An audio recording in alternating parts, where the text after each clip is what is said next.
All right. Thank you for joining us for Startup Weekend Exclusive, where we will tell the stories of the journey of people going through Techstars Startup Weekend. I am Jacqueline. I am one of the hosts for this evening, and Jen, one of our co-hosts here. Hi, everybody. Yoink Media empowers entrepreneurs all over the world through the power of storytelling, and that's why we're here this evening. Thank you for joining us, and I will pull up actually, Jen, take that. Yeah. So just letting everybody know, about a month ago at the end of April, Startup Weekend organizers planned the first ever nationwide Startup Weekend and called on participants that came from all over the world, not just the US, but all over the world, to find and develop solutions to the issues created by COVID-19. Over 1,300 participants, facilitators, and mentors interacted with each other and worked together. You can see the replay of the East and West kickoffs, as well as the final presentations on startupweekend.us. They're still up there. I'm going to start introducing our first guests. Joining us tonight are the Emcees from the Startup Weekend USA event. Representing East is Dee Hamill from Kansas City, Missouri. Hi, everybody. Hi. And Nathan Gregg from St. Louis, Missouri. Hey there. Cheers. Cheers. There he is. There they are. And from the West Coast, both in San Diego, we have Julian, Bryant, and Michael Ryan Norton. And for the viewers out there, Hello. What up? Hey, everybody. So for all our viewers out there, this is an interactive platform. So please feel free to make comments and ask questions to anybody you see up on the screen. So I know during the Startup Weekend kickoff, because we had a kickoff on the East Coast and West Coast, we had a little bit of rivalry here. So hashtags were created, and Dee was pushing hashtag East is Beast, whereas I'm personally from the West, so hashtag West is Best. I personally think we're all best and beast. However, that gets real confusing real quick. I've got to second that. I totally have to second that, guys. Thanks for being here. I know it's been a hot minute, and it's lovely to see everybody here. Why don't we introduce you guys to our viewers? Just give us a little bit of information about who you are, what you like, what you're about. And Michael Ryan Norton, I'm going to pass the mic over to you. Okay. So I'm really passionate about startup communities and helping communities grow their entrepreneurial ecosystems. So I've been helping community leaders do that in cities mostly throughout the US and some in Canada and Australia for the last 5 years. And through improving education, building out support systems with programming and developing resources and event production. And one of the ways that I've done that is by helping to lead over 60 Techstars startup weekends. I'm addicted to it. I really like it. I think it's one of the best ways to help entrepreneurs to introduce new founders to the best tools and resources they have and the people in their own community. So I love, teaching workshops, designing programs. These are the things that I've been doing, daily for the last few years. But when I haven't been doing that, I've been working in some marketing technology startups and with big data as a technical project manager, with an app design. But I haven't always been in the tech world or the business world. The first half of my life was really creative. So, and I still try to do a lot of that stuff, but I've been a photographer and a singer and a songwriter and an audio engineer. I'm doing a lot of writing now. I don't know if any of it will ever see the light of day, but I really enjoy it. And I love to travel. I love to explore new communities and culture and language and art and food. I need food. I like food too. Yes. Yeah, I need some. So let me I do that. Can I pass it over to Julian? Julian, will you introduce yourself? Hi. Yes, I will. My name's Julian. I am, as said, I'm here in San Diego. See. And I am so I started out as a lawyer. Well, I started out as a baby, but later I became a lawyer, and I decided to leave my law firm. And after 5 months, because I had an app idea I wanted to do, And so I heard about this thing called Startup Weekend. And I thought, I have a startup idea and I've got a weekend, so I'm in. And I went to Startup Weekend, had an awesome experience. This is up in San Francisco. And so I quit law and began doing startup stuff and been organizing Startup Weekend events around the country ever since. And that was about 2009, gosh. And to make money, because this is all volunteer, I'm an iOS app developer, contract developer. So that's that. Although in these times of isolation, things got a bit slow for that. So I have like half the country started my own podcast. But my podcast is focused on helping LGBT folks who are dealing with issues of substance abuse, called Slay Today. Anyway, the experience from Startup Weekend the last month in April was amazing, and I'm happy to see these people again. Sorry, that was my little goof. I meant to put this up. What'd you put it instead? Today. Oh, wow.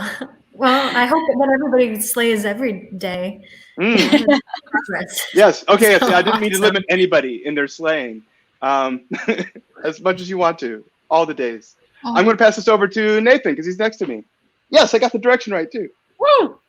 Yeah, I'm just gonna holler at Dee whenever it's her turn because I'm not gonna get the direction right, I promise. But hi, I'm Nathan. I live in St. Louis, Missouri. Let's see, I've been involved in Startup Weekend for not as long as everyone else here, I believe, but 3-4 years, I want to say. I've organized a couple, participated in one, and have been facilitating ever since. Online facilitation was awesome. Can't wait to talk about that in a little bit. My background is also in event planning. Shout out to Michael, woot woot. But then I also do beverage consulting, which is awesome. I love talking fine dining, wine, beer, and cocktails. If you want to ask me what I'm drinking later, feel free to.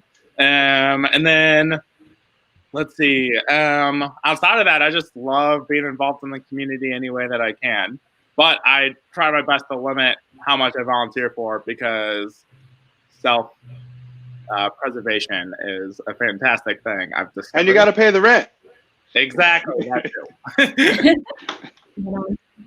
I noticed you didn't say coffee. Most important beverage, I think. You can put coffee in cocktails pretty easily. Is what I'd recommend. I think there's some tequila infused in this household. Yeah. Right on. All right. Shout out to Dee. That way. There we go.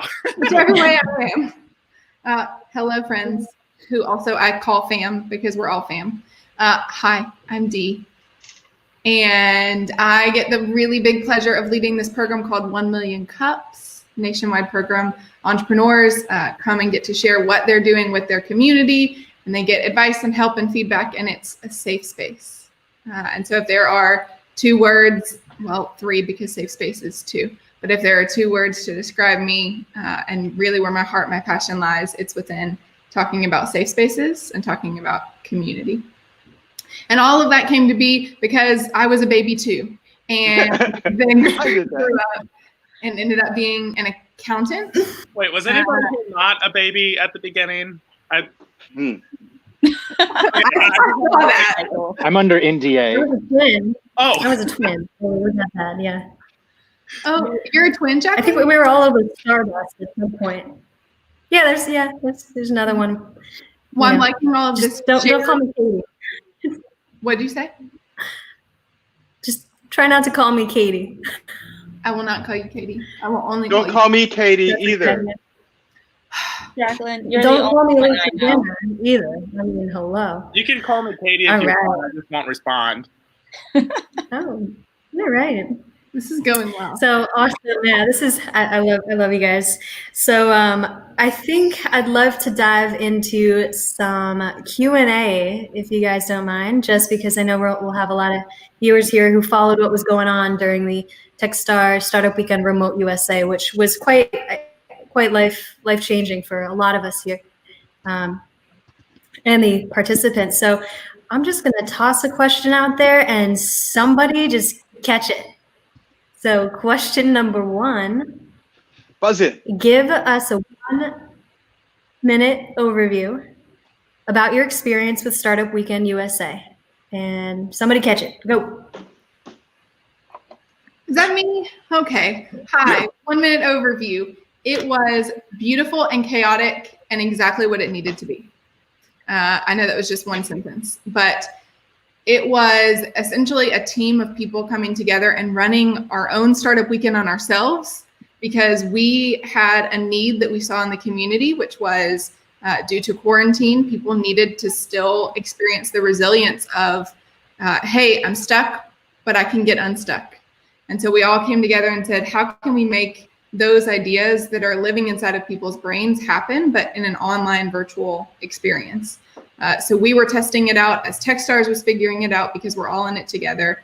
And again, it was messy and it was chaotic, but it also, I think, really started to set the precedent for what can exist in a virtual environment and what can't, and us finding those limits and stretching ourselves to see we didn't think this was possible in an online environment, and then it was. And then also saying there are some things that are really special and unique about building a business and forming trust with other co-founders that happens together in person.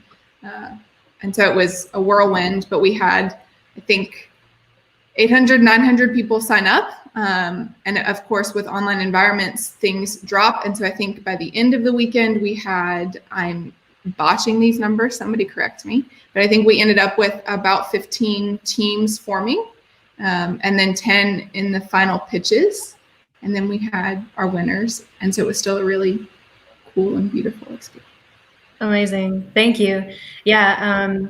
Yeah, it was quite special. So if any of our other guests here want to piggyback on what Dee just said, you can keep it to a minute, keep it longer, actually keep it to one sentence, short and sweet is awesome too. You guys, however you want to answer. So Julian.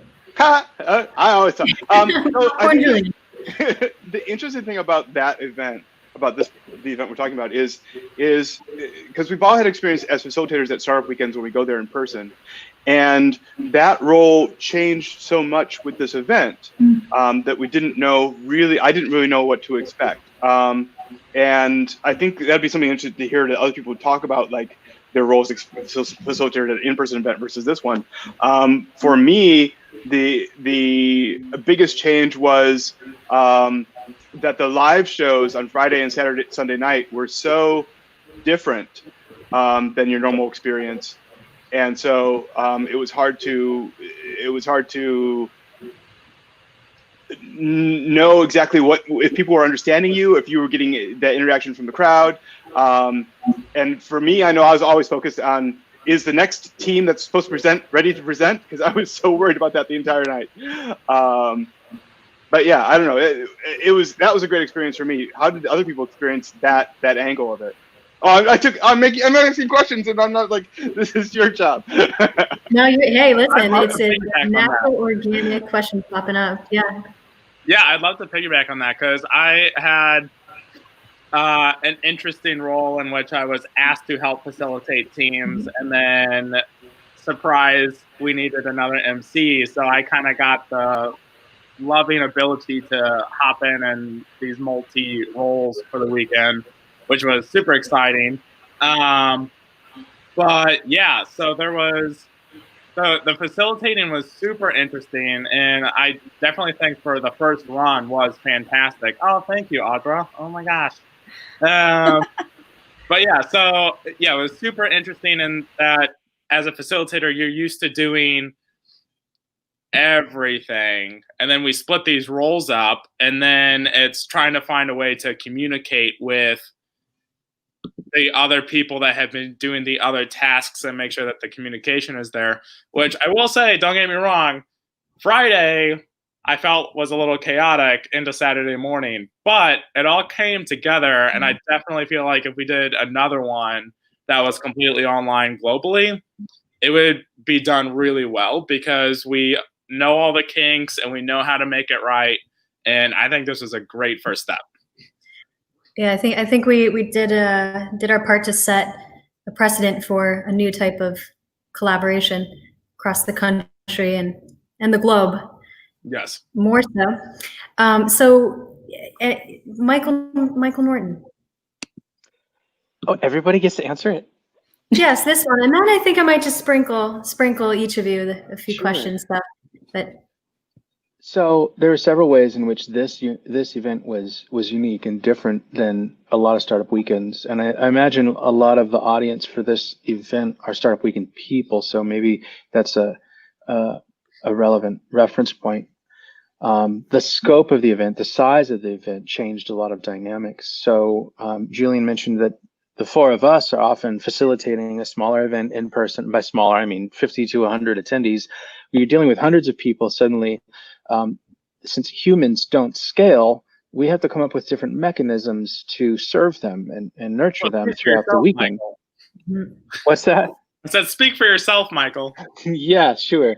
So I took on a different role than I usually do and recruited a couple dozen of our most seasoned facilitators throughout the U.S. Startup Weekend Network, and they nurtured the teams, and I was entirely behind the scenes, completely different experience for me, and I had to refigure my life out.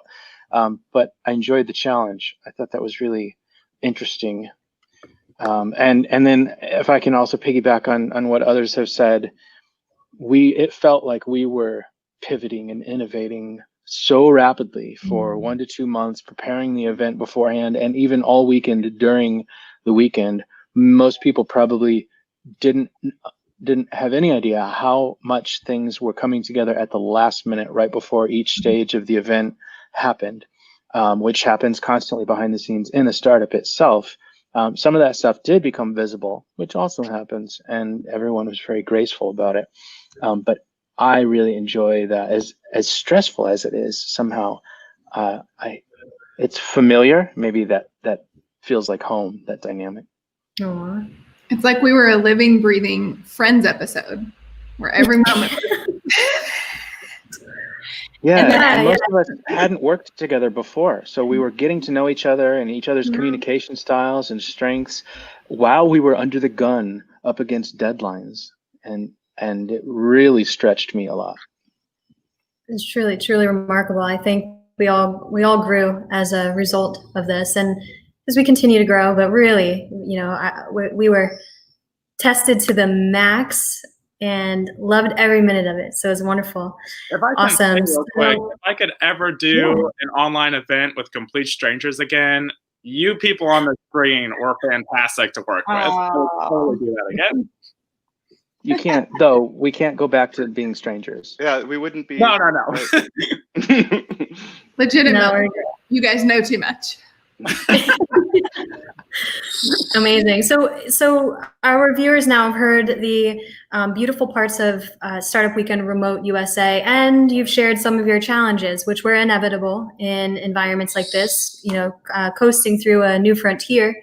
And so this is something that I'm curious about, and why, not why, but just tell us about a connection that you had made. Maybe it's a team or a certain type of person, whether they're a mentor, facilitator, that you'd made during the actual event, and how it's impacting your life today.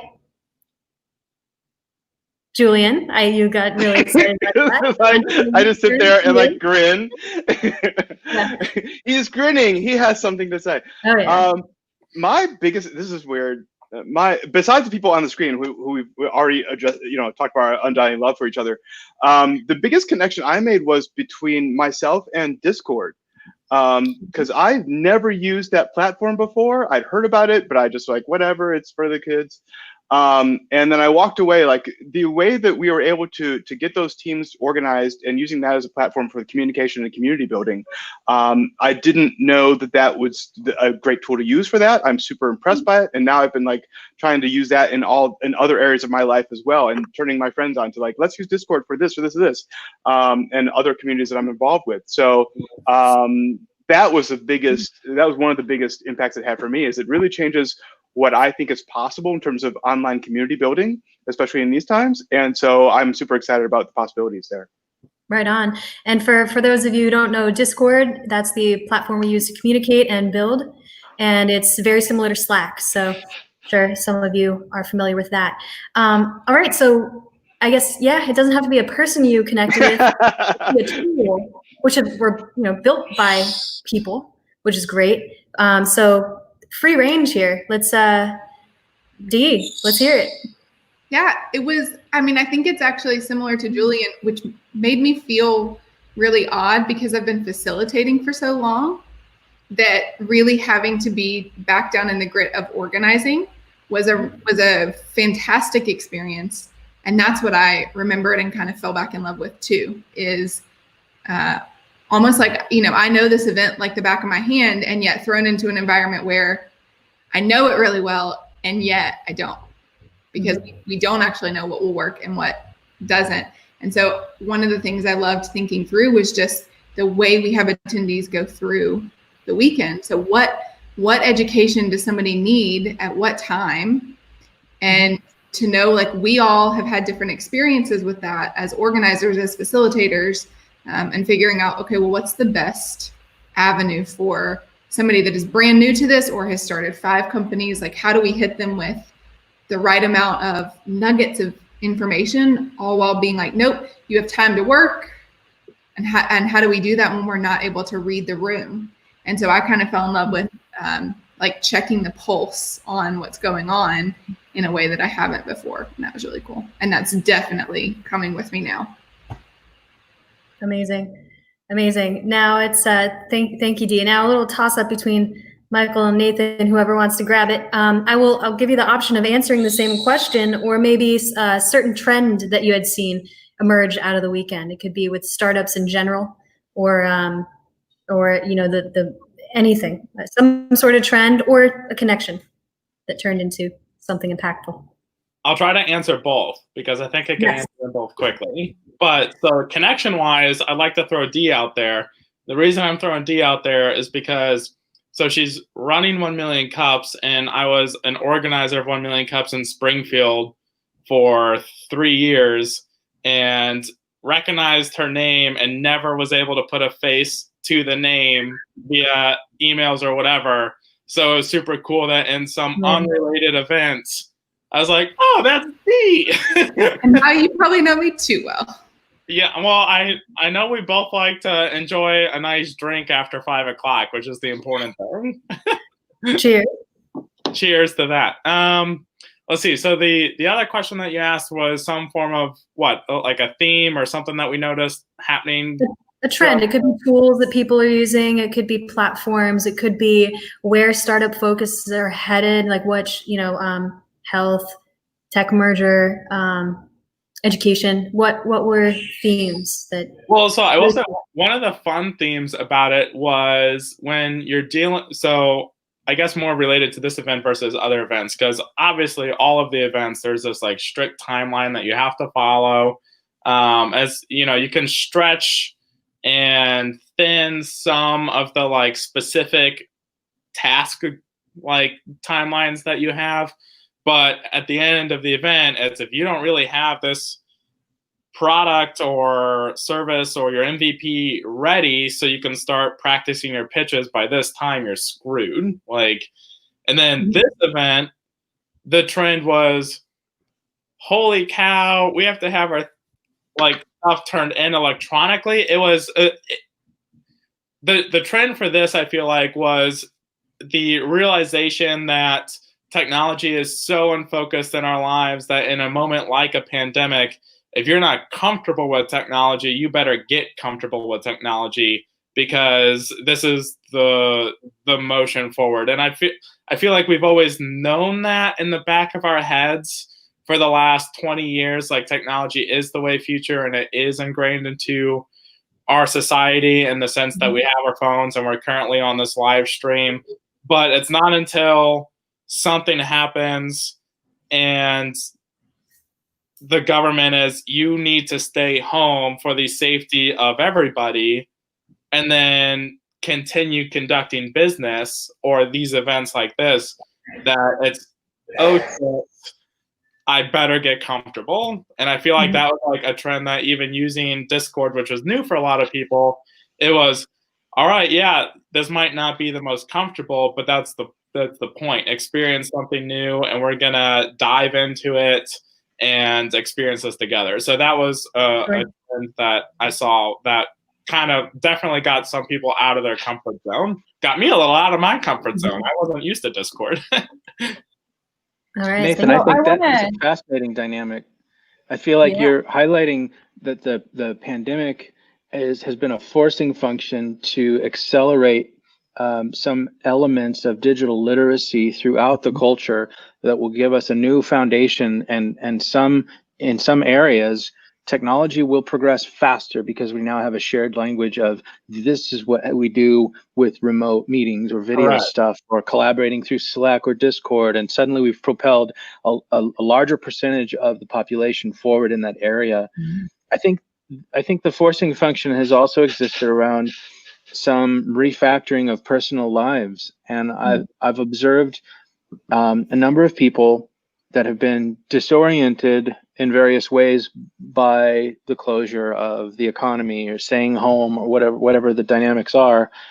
They're suddenly freed up, or even if they don't have more time, somehow their schedules, their routines are all jostled, and we're experiencing one of those dynamics. One of the reasons that accelerator programs have people relocate their team to a new city. You've jerked them out of their daily routine. And so now they can't just rely on those same habits and patterns, and suddenly they're open to something new. And I've observed in a number of teams at these events that they're open to more, they're spending more time on a new project. And I hope that translates into a higher percentage of new projects actually progressing forward post-weekend. And hopefully the challenges of being remote don't offset that too much, because I think there's a lot of potential there. Mm-hmm. I know you guys want to move on. I know. I know. I feel it. I could stay here for the next 3 hours. Great. I'm a sucker for sharing the voice not heard. And so in this instance, I think I was a representation of that, but I did not grow up around a huge like tech experience. That was not my world. It was like, if it was very controlled. And so I was forced into understanding technology at a much higher acceleration rate. What this taught me, and I hope I'm not alone out there, hello, is that actually there's a lot of education that I need to do for myself to figure out what does healthy look like as far as technology. Because there was a moment during our startup weekend where because I'd never experienced it, maybe other people had gone through this before and had hit this point, but I didn't know how to regulate. I didn't know how to say, if a team needs me and it's 3 a.m., at some point I need to sleep. And for me, it was, when it's online, there's so much less accountability to that. Like I could easily become a workaholic. I could easily get into elevating the hustle of my startup above everything else, because there's no shutting off the information, the people, the expectation that if I see you on Slack, I'm able to reach you. And so for me, there was a different dynamic where I said, I need to be just as able to figure out my in-person boundaries and then translate that to tech. Yeah, it's interesting. It makes me think of one thing. So there are people like you, Dee, out there who will have to go through this learning curve. I personally unplugged from all technology and social media when I went through a research period in my lifetime, where I spent 2 years studying the effects of technology and social media on everybody. So I sat back as an observer. The whole world flew ahead of me by 2 years. I still feel like I'm catching up. And so what I decided was to plug back in and then dive into the startup community, because I know people were using tech, and I would think I'm here now and I use more tech tools than I even know possible, but it's true. You can fall behind the curve, but it's not impossible to catch up. There are communities like this that exist to help everybody pick up the tech skills that they need, even if they're lacking. So I just thank you for bringing that up, Dee. So I'm going to stop, Jen. Yep. From Facebook and probably YouTube. So a question, what's next? For us individually or for the globe? I guess, you can interpret it the way you want to interpret it and answer it the way you want to interpret or answer it. So go for it. So I guess for what's next with Startup Weekend? I mean, I don't know about all of the states, but I know at least the state Dee and I are in has opened up quite a bit, and that's actually been weirdly successful, even though I was skeptical of it at the beginning of the month when they're like, we're going to open up. There was like a small spike in COVID cases, and then it has gradually gone down. And again, I don't know if we know everything yet, so maybe it's just weather related. But either way, we're gonna take what we can, or like benefit from what we can out of the situation. But I would assume that we'd start getting into this point where, all right, what's the new standard for physical meetings of Startup Weekend? And I think it would be really cool that regardless of whether or not we move back to this physical platform, that Startup Weekend would continue to do this incredible opportunity to work with people in an online community like this. Because I think, I could look at, it'd be really cool to go to New York for a Startup Weekend, but also that's going to cost me, holy shit, never mind. Like, because of the traveling and stuff. But there's no other circumstance in which I would have met the people in this space right now, except maybe D, because we're a little closer to each other. But yeah, I think it's really cool. Like, I think this would be a really great opportunity to move forward. What's next with Startup Weekend as, all right, yeah, we are going to go back to our individual communities for the purpose of focusing on problems within our communities, if it is more on the social side, or for small business on a city scale. But I think it would be really cool to continue these countrywide events for bigger issues at hand. So personally, I don't know if that is what's next, but I hope that's what's next. Mm-hmm. Very cool. Anybody else want to answer that before we go on to the next question, or should I just go on to the next question? I hope that one thing that's next is that, this has forced us to do Startup Weekend in a totally different way. And the circumstances are absolutely terrible, and I wish we never met these circumstances, but it has also shown us like a new ways to do things. I think that if we're forced to do virtual events, continuing on for like the next, whoever knows how long year, that it would probably result in a lot more events focused on specific themes, and allowing those communities, because we're usually Startup Weekend is focused on a very geographic area, a city. But now, if we can have Startup Weekends that are focused on ideas or themes that unite people across larger geographic spaces, like we did with COVID, that opens up a large opportunity for people to engage in that they might not have otherwise. So I'm doing a similar entrepreneurial event for the LGBT community this fall. And right now the team is debating, like, do we make this a big national thing because we're going to have to do it online? And I think that just really makes it exciting for bringing people together who otherwise never would have met. Mm-hmm. Yeah. I have the same here. I've actually journaled about this. I'm a journaler. I with everything that's going on, like to get my head around anything. Yes. I've seen through, and this is me just nerding out, because getting to love on the startup world and getting to see the big, bold ideas and dreams and people behind them, and also seeing where they're going to get resources and how, and that we've not been able to ignore for a long time, that there's inequity in people's ability to get access to the same things as others and to be able to pursue those big, bold ideas. So one of the things I'm excited to see is things like Startup Weekend pulling together themes, but pulling together like opposite themes. So if I can get an art and a coding Startup Weekend across the globe, and think about like, what are the new cross intersections of people that have been getting their information from one place or one information source, and then that's cool. That's what I'm excited. Startup Weekend mashups. Yeah, I like it. Yeah. Something beautiful is about to happen tonight. Yeah.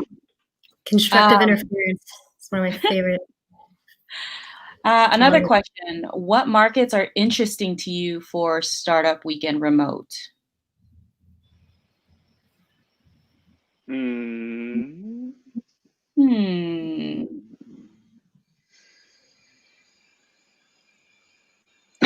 We're all thinking. All of them? They all need to be reimagined. It's gonna take some time. Slightly. I literally have a list. Oh, I know. I have an answer. I obviously mentioned the LGBT one we're doing, which I think is I've done one for the past 3 years, and I think that's amazing because, especially there are elements in our community that's really hard to if you're transgender and you go to a entrepreneurial event, the amount of time you have to spend explaining to people what transgender is, it just takes so much effort when all you want to do is pitch your startup idea and go to the entrepreneurial side of things. So having people who already understand where you're at and you can just go right into the business of the event, it makes it amazing. I did several years ago, we did a startup weekend that was up in Oakland, and it was called, the theme of it was Black Male Achievement. And the idea of we did that at Impact Hub up there, and it was just an amazing event. And so these are the areas where that I get excited about taking communities that are normally not part of this about the startup scene, because the startup scene tends to be a lot of the diversity is not great, and then there's also tends to be a lot of just college educated people who already have great opportunity ahead of them. So if we can get people who normally wouldn't be involved in this space into these spaces, that makes it that exciting. I agree. Yeah. I'd like to take that a direction that I don't usually go, and I don't mean to turn this into a political conversation. I'm going to try to keep it really neutral because I don't think it really matters what your views are on this. But if we had a Startup Weekend Remote Get Out the Vote, or something that focused on navigating the fire hose of noise that exists, we could probably find some ways to innovate. In our current technological society, we have so many more tools than existed 50, 100 years ago, where those who controlled the primary media channels controlled the narrative in the dominant culture. And I don't think that we need to be beholden to that anymore. But it takes a lot of work. We have a lot of work to do around that. So awareness and yeah, Nathan. Oh, sorry. So my thought immediately was, all right, so we already do startup weekends related to education, which is super important because education is one of the slowest moving things in America as far as change goes. Mm-hmm. And in my opinion, the most slowest, which is awful grammar, sorry, education, but where I'm going with this is the thing, in my opinion, that's the most slow for change is government.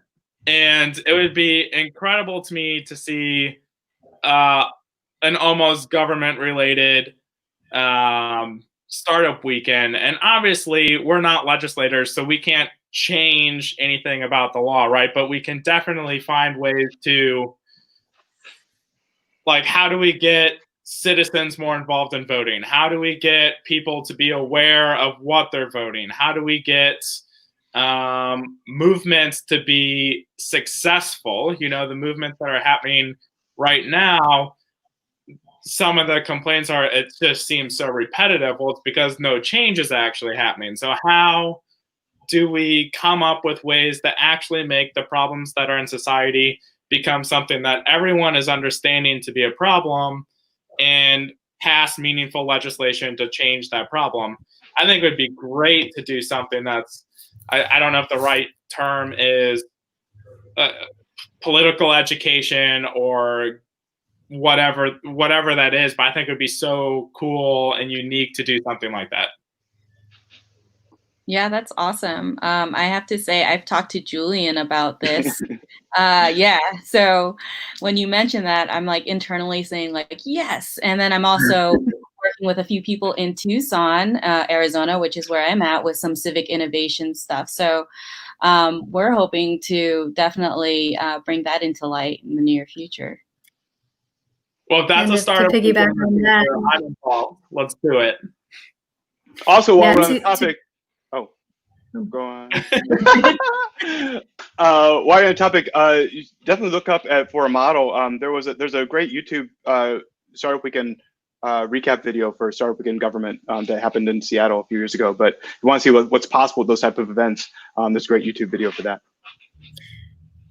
yeah, I think one of the trends to look out for could be the merger between tech innovation and local governmental bodies and maybe on the county level, local level, state level. I think you'll see more conversations start to pop up, collaborative ones. How can local governments become a little bit more up to date on tech and how to use it and inspire communities to use it, as well as how can we use them or use these tools appropriately as well as progressively. So I think that's.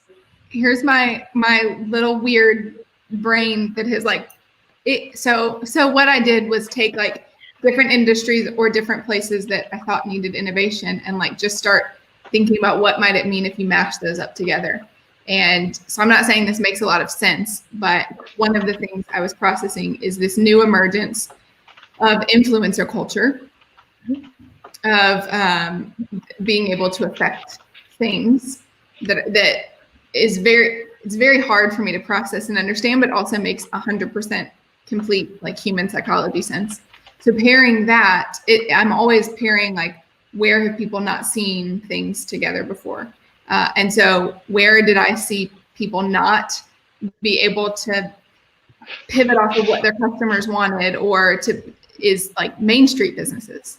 And so I thought about what might an influencer culture and a Main Street business mashup look like, where bakeries get to talk to social media influencers, and how does that actually shift and change the way Main Street America looks? Because I think there's benefit, almost like when a startup and a corporation merge, and it's like, no, it's not actually one-sided. The startup is not the only one learning in that situation from all of the big, access to resources they now have. The corporation now gets to remember what it feels like to be agile and responsive, and so in that same way. Yeah, actually, I think that's awesome. I think that could be a cool beta test, actually, to see what that would look like. Bring some of your influencers or some of your more national type names, or someone with more pull at the table in a conversation with your Main Street businesses. We live in a world now, right? Like right here, we found each other very easily. It's easy to get these people at the table to have these conversations. So, hey, maybe we beta test something as a group with Techstars Startup Weekend, or just test it out. I feel like if you look for the good in it and hold on to that and continue evolving on what good comes from that conversation, maybe the impact could be interesting to see. So who knows? It's a changing world. I got another question. What business books have been the most influential to each of you? Where are the best ways you prefer to learn new skills if someone can't do it directly at a business or their current job, so on and so forth? I feel like I can answer pretty quickly, so I'm going to go first real quick. What is the most influential book to you? It's actually been 2 years since I've read it, so I apologize for not getting the title completely correct. But I believe it's Going Beyond Better or Getting Beyond Better. It's a book on social entrepreneurship. I loved it. It was a really fascinating read on how to change a social equilibrium. And it talked about, you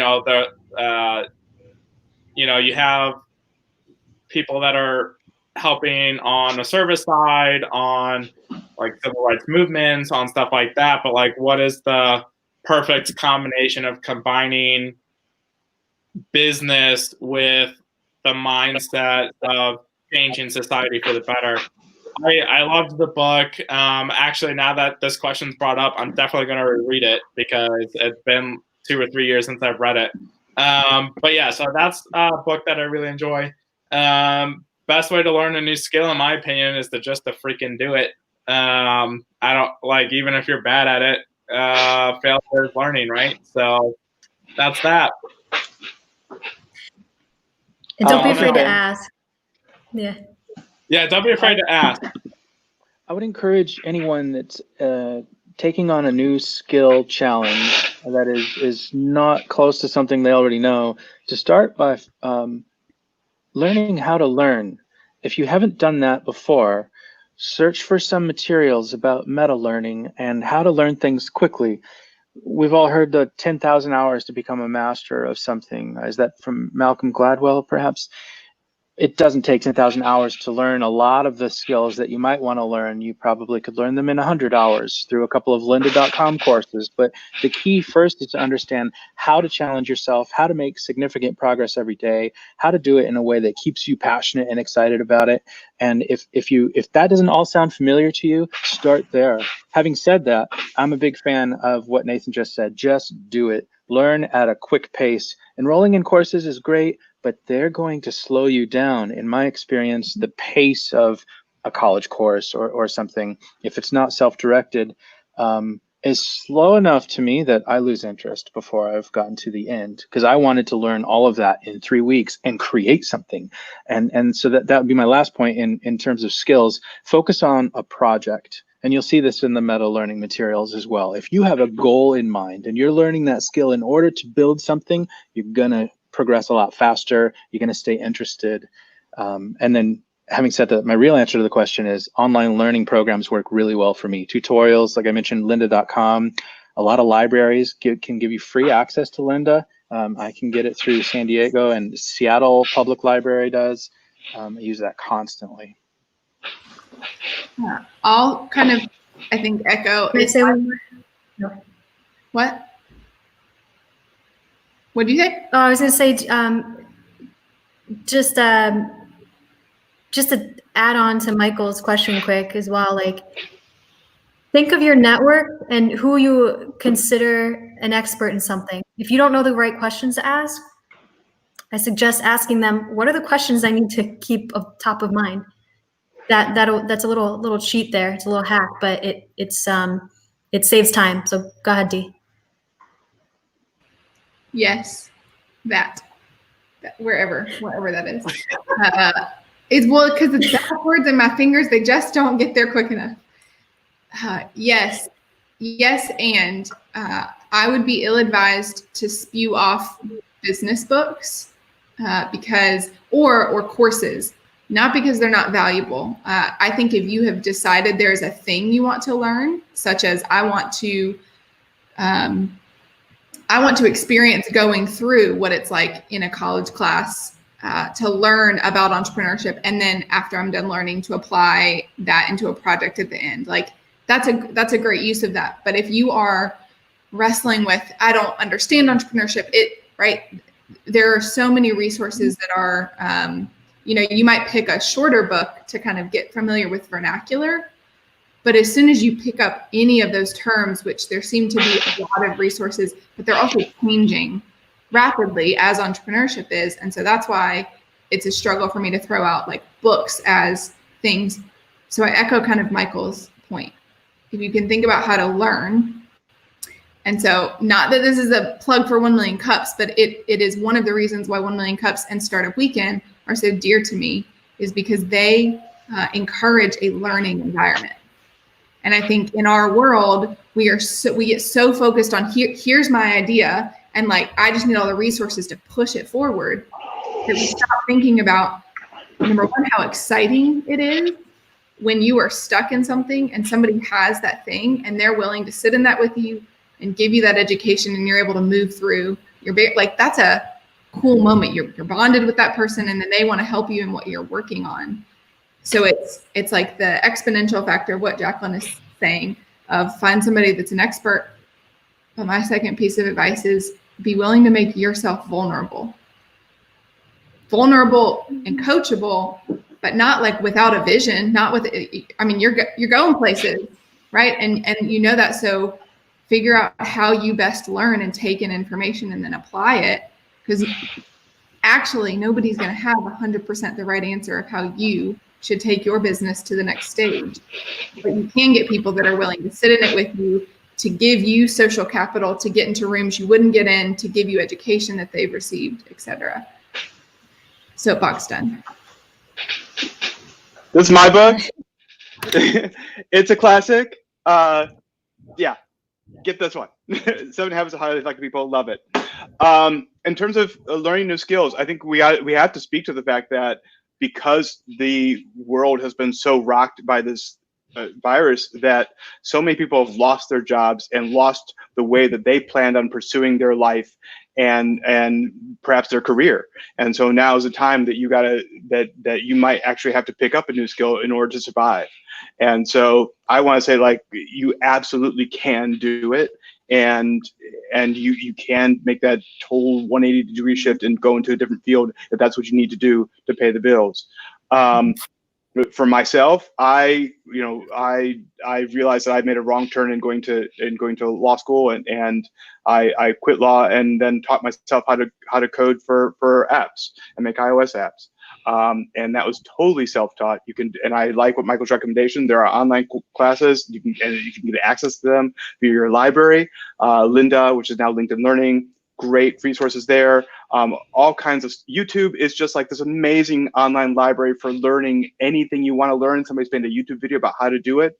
But yeah, and the best way to do that is to pick up a project and go at it. But it's super intimidating, totally understandable, and word out to all those people out there who have been rocked by this and have to think about new directions for their life, but you can do it. And also, if you need help, I'm pretty sure any one of the 6 people on this call are more than willing to offer. Oh no, you're on your own. No, just kidding. I want to speak for you. Absolutely. So when you get to give back, I think we're all very giving people. So that's changed a lot of our lives. It's that give first mentality. So maybe at this point we want to find out who is doing what are you guys focusing on, and figure out ways to let our viewers be able to reach out to you guys. I know we've got some social media handles. So if somebody wants to talk about what their latest project is, Jen, do you have a preference of? Okay. Let's start with Michael, because he's, yes. All right, Michael, we'll just do the roundabout. Do that. Yeah. So I'm just top of mind for me are entrepreneurial ecosystems, and figuring out what those look like, what startup communities look like currently and going forward, what the innovation infrastructure needs to be to continue supporting innovation, at the city level. Or, I mean, what if we were quarantined forever? That the ecosystem that you exist in would take on a very different, it wouldn't be proximity geographically, it would be something else. And even if we're in that situation temporarily, how can we support that to keep things moving forward? So I've been reading a lot along those lines and talking to people and trying to position myself to be really useful to communities in that way. So yeah, if anybody's really into that stuff or interested or needs help, I mean, if you're a community leader somewhere in the world and struggling to figure out what to do next and how to support your people, let's get you connected to other folks around the world that are working in that same space. I can help facilitate some of that. Very nice. I just also want to say we have an organizer from New Zealand that's in the chat, and he's chatting away, says hi, and also asked about like pollination in our events. And yes, we did see a lot of people from all over the world, much like how Team USA went to New Zealand to do a startup weekend there. But yeah, being in that remote space. I facilitated a team that had one person from Germany for sure. So, and I facilitated, I think, 5 teams. So of the 5 teams, at least one of them had somebody from out of the country involved in the team, which I thought was super cool. That's really cool. I can speak to this because I looked at the data as all of the tickets came in for that event. We had people from 20 or 30 different countries around the world attending the US-based, even though their countries had events as well. We had representation. It was really global. Yeah. Super cool. Dee, what are you doing outside of Startup Weekend? Tell us about you. Well, there's this thing called 1 Million Cups.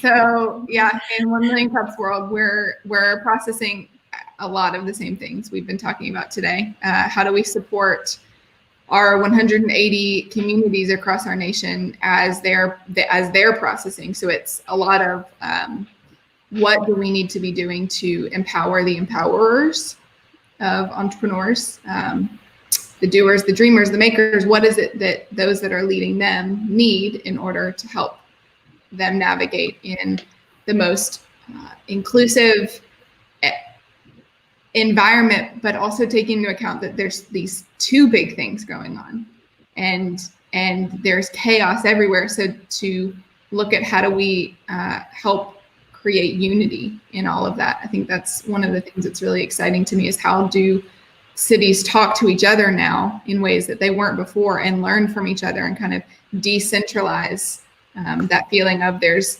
an HQ and they're always telling you what to do, but instead, hey, you guys are in it now too.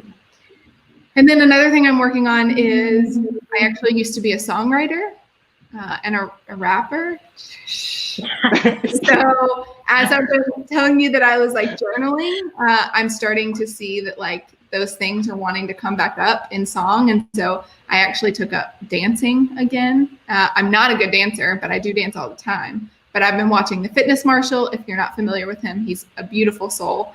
And so I've been falling back in love with dance and just song during all of these times. And so I'm writing. I want to hear a rap. While you dance. What? Yeah, Dee, what's your stage name? Yeah, we'll get there. So how about Julian? Yeah. So what my days are focused on now is my new podcasting project, which is called Slay Today, and that really got kicked off when we went into isolation. And the reason I focused on that was I saw just a ton of people losing their jobs, a ton of anxiety and stress coming from the current world situation, the government handing us money and then telling us to go isolate at home. And that is just a perfect recipe for anybody who has any kind of substance abuse issue to just dive into that. And I got really worried about what the effect that this would have on people. And I've had my own drug problem in the past, and so that I've had to work through it, and I'm still going to meetings on, and I want to just bring some voice to that, especially as that impacts the LGBT community, although this affects people well beyond the LGBT community. But my being Black and being gay had a definite effect on my self-medicating with substances. So yeah, so I want to bring some fun. So, and the original idea for this actually was to do an alarm clock. This is a Startup Weekend idea. Do an alarm clock, but have drag queens wake you up with some positivity when the alarm goes off. And so it's this drag queen alarm clock. And then we got some great videos from that, and the positivity from the drag queens was amazing from that. And I thought, well, let's bring that positivity even further to help folks with substance abuse. So that's where it came from. That's why it's called Slay Today. And hopefully the app will come out in after July. The month after July is September. Yes. August. Oh.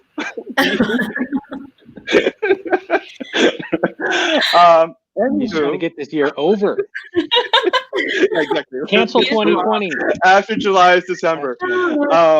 yeah. Anyway, so that's my project, and yeah, it's been an amazing experience. Follow Julian on his Instagram. All right, Nathan, how do we get a hold of you? Tell us what you're all about. Yeah, I've done pretty good at making sure that handle is my personal handle on everything. So if I give a shit to be on the app, that's my handle. Feel free to find me on that. Also, real quick, just since it was brought up, I feel like I need to throw a shout out at somebody that for sure probably isn't listening to this. But Crystal Method, the queen of drag queens from Springfield, Missouri, made it to round 3 of RuPaul's Drag Race this year. So shout out to her. Fantastic. But anyway, I have a project for her. Yeah. Reach out after this. I could probably try to get you guys in touch. Woo! Okay. Yeah. Woo-woo. All right. Anyways, so yeah, let's see. What am I working on right now? Kind of just recollecting after COVID. I don't know what else to do, you know. I mean, being that I've told you I do event planning and I do beverage consulting. 2 industries that are not doing well right now are events and hospitality. So this has been a really great opportunity for me to see how my skills can be useful in other areas. And I'm super excited to probably be moving in a direction that would be focused more on client relations and real estate. So this will be skills used in a way that I'm uncomfortable with, but I'm so excited to get into. So yeah, that is I guess something I'm working on is figuring out how to use my skills in a pivoting direction career-wise that is not as risque as what has been happening right now. Yeah. Also, I believe there's a blooper for it down below, but please follow my pets on Instagram. Yeah, I'm one of those pet parents. I don't care. And my cat has opposable thumbs, and he's cool as fuck. So, yeah, I said it. Watch it. Wow. We need him on a 5-second delay. Well, thank you guys for coming in and having a chat with us and sharing your experience and your wisdom. We're going to wave you adieu. And hopefully we'll have you back on another time. So goodbye. Goodbye, everybody. Ciao, ciao. Miss you. Oh, Not true. I put him back up. Do we take a Nope. Hey. And I eventually got it. Ta-da. Okay.